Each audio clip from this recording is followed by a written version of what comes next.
Welcome back, students. As you have seen the balance sheet converted into spreadsheet, now it is turned from income statement and cash flow statement. Now we'll start income statement to convert into spreadsheet.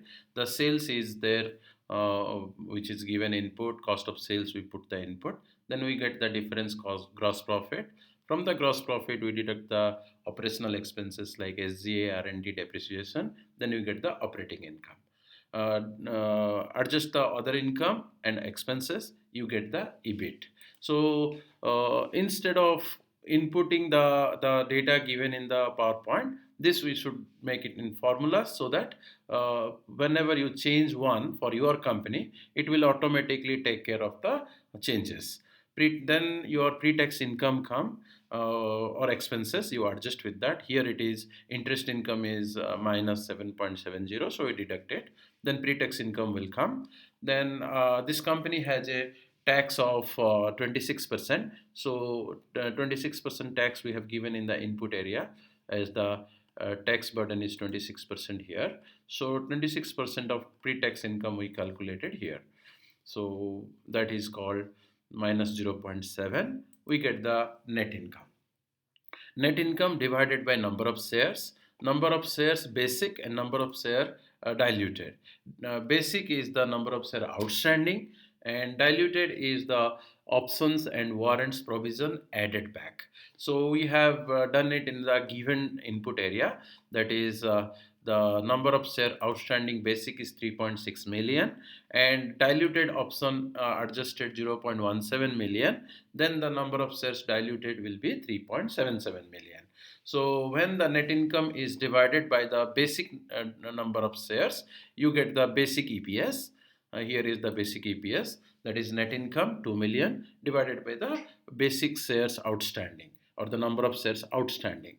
When you divide the net income by the outstanding shares and the option and warrant provisions, then you get the diluted earning per share. And dividend paid given is 1 million. DPS dividend per share will be the dividend divided by number of shares outstanding. Payout ratio is equal to dividend paid divided by the net income, and retention ratio is equal to 1 minus payout ratio. This is the way we convert the income statement. Here is the income statement.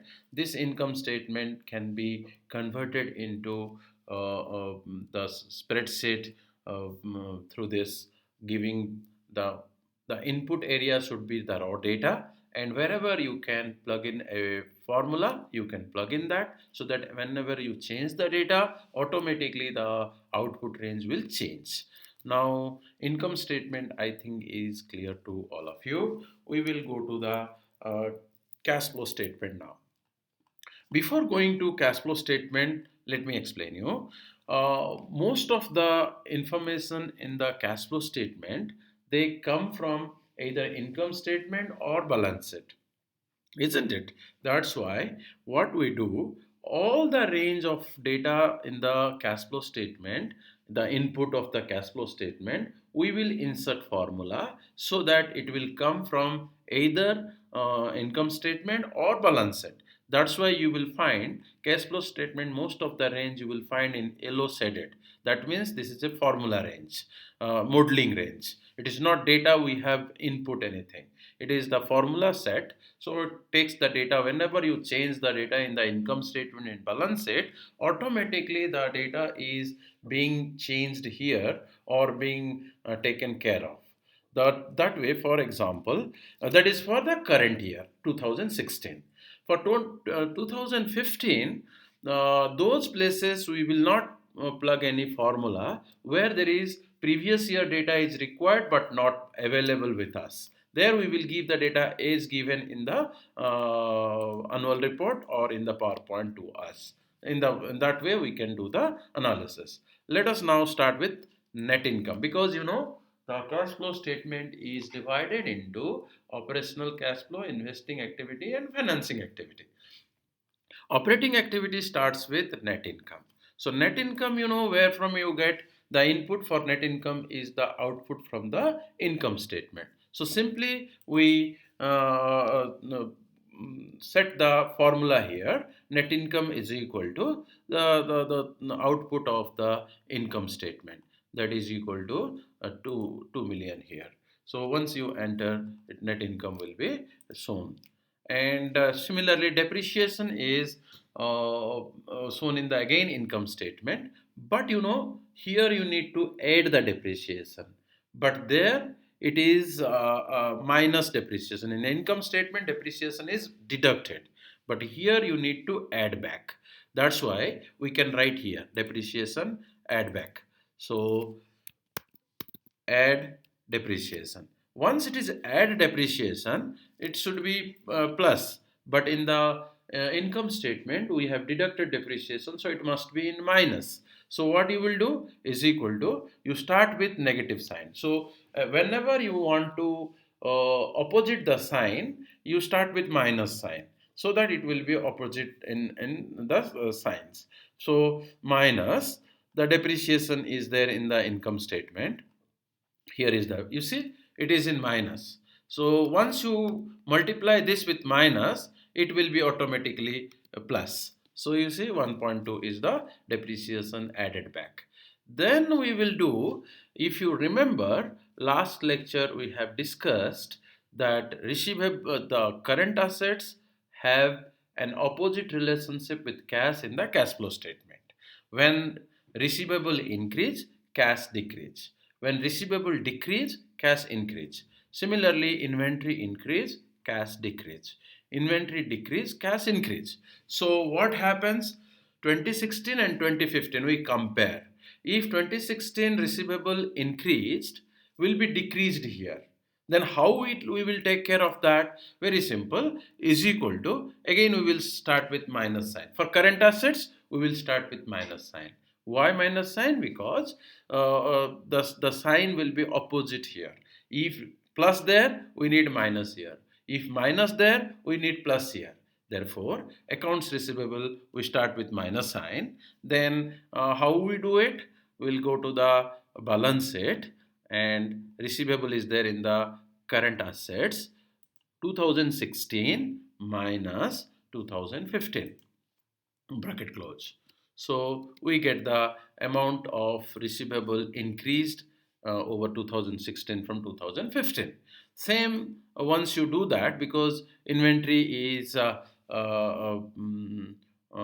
being taken care of. It is increased, so it is decreased here. Why? Because you sold on credit.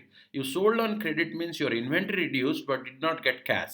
That's why it is equal to, you have not received cash, means minus. That's why we deducted it. Similarly, inventory increased by 1 million there. As we know, there increase means here decrease, there decrease means here increase. So we start with minus sign here, and it is increased 1 million there, which is being shown here as is equal to minus inventory of 2016 is equal to 15.3 minus 14.3. That is inventory of 2016 minus inventory of 2015, which started with negative. Why negative? Whether it is increase or decrease doesn't make any problem for me. Why? We made the relationship opposite. If increase here, will decrease there. If decrease here, will increase there. Enter. You see 1 million is being taken care of. But accounts payable, dear students, accounts payable creates, it's a liability, current liability, and current liability and cash are having same relationship in the cash flow statement. Therefore, if increase there, will increase here, decrease there, will decrease here. So we need not start with any minus sign or anything. What we do is equal to, directly we will go there, and 2016 accounts payable minus 2015 accounts payable without having any negative sign, because the theory says current liability and cash are having same relationship, so we need not make sign change.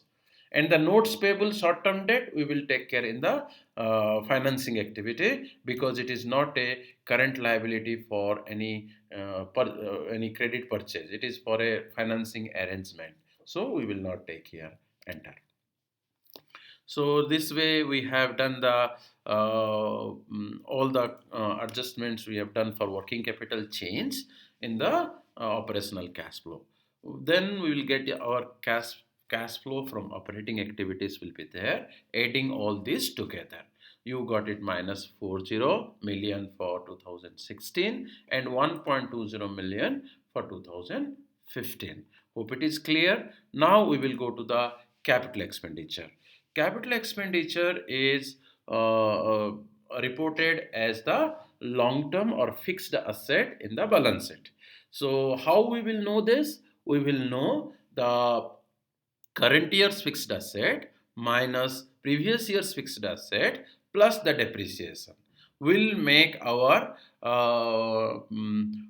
capital expenditure here, because current year whatever we have minus previous year, that is we purchased, plus we purchased it is depreciated, that also a part of our purchase. Therefore what we will do, capital expenditure is equal to because again opposite relationship, it is an asset. So asset and cash flow statement, they create an opposite relationship in the cash flow statement. If asset increase means you paid cash, so cash decrease. If asset decrease, cash increase. That's why always sign change should be there in the current asset minus the, go to the long term asset please.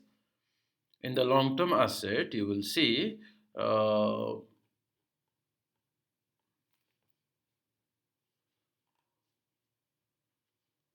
net property, plant and equipment 2016 minus property, plant and equipment 2015 bracket close plus the depreciation. So either you can take the depreciation which you have added in the cash flow from operational activity right now. You can see here cash flow from operational activity you have done now. In this only we have taken the depreciation, if you remember. Yeah, depreciation, add this depreciation. So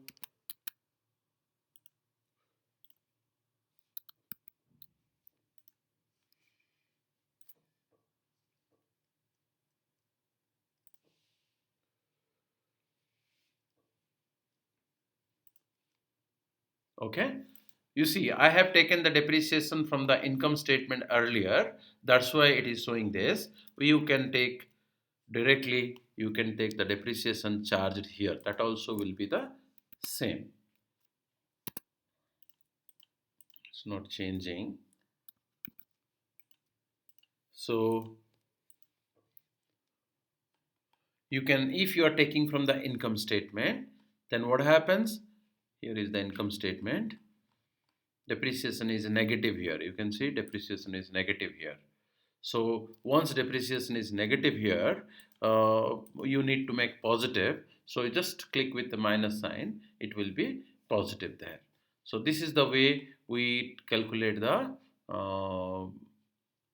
property, plant and equipment, that is investment activity.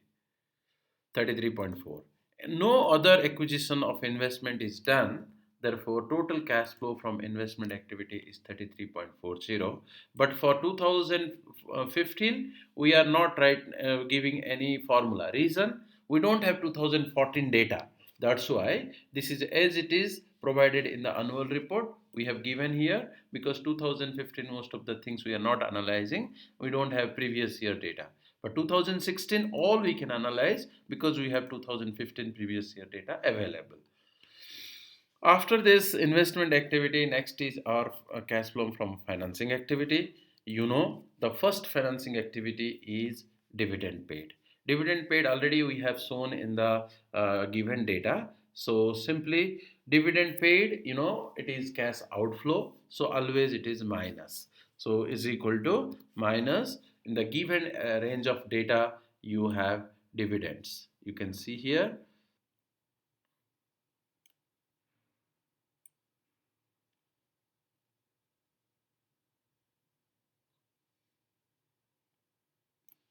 Dividend paid is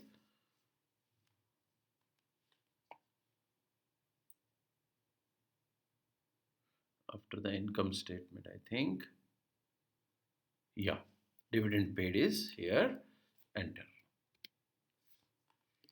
Next is sale or purchase of stock. How we do that sale or purchase of stock? Again, now we came to the liability side. Sale and equity, purchase of stock or sale of stock comes in the equity, statement of shareholder equity or equity side. Liability and equity, whatever item we are taking in the liability side, it will have same relationship in the cash flow statement. There increase, here increase, there decrease, here decrease. So no need to change the sign here. What we will do? Simply, we will go to the balance sheet and we will calculate whatever the equity is, 8 million minus previous year's equity, 8 million. Here there is no change in the common stock. There is no purchase, there is no sale.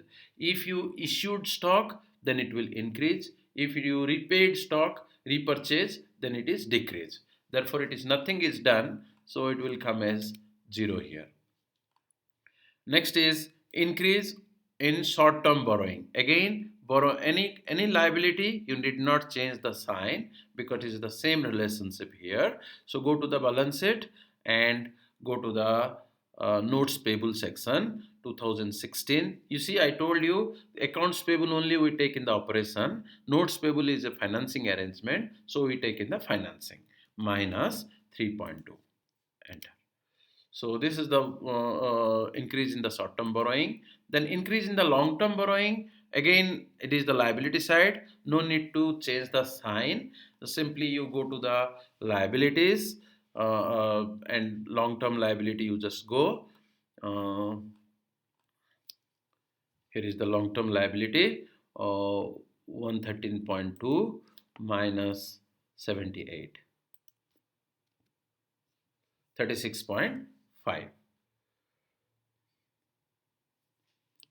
2.70 is the changes in cash and cash equivalent, because this is the operational cash flow plus investment cash flow plus financing cash flow is equal to changes in cash and cash equivalent. You can see this in the cash flow statement of global. You can see cash flow from activity minus 0.4 minus 0.4 and investment is 33.4. Next slide, you can see 33.4 and cash flow from financing is 36.5 and the change in cash and cash equivalent is 2.7. This we have discussed in the last lecture, but to convert into spreadsheet, I thought let me take some time and explain this to all of you. I hope this is clear. Now let me stop the recording and just a minute.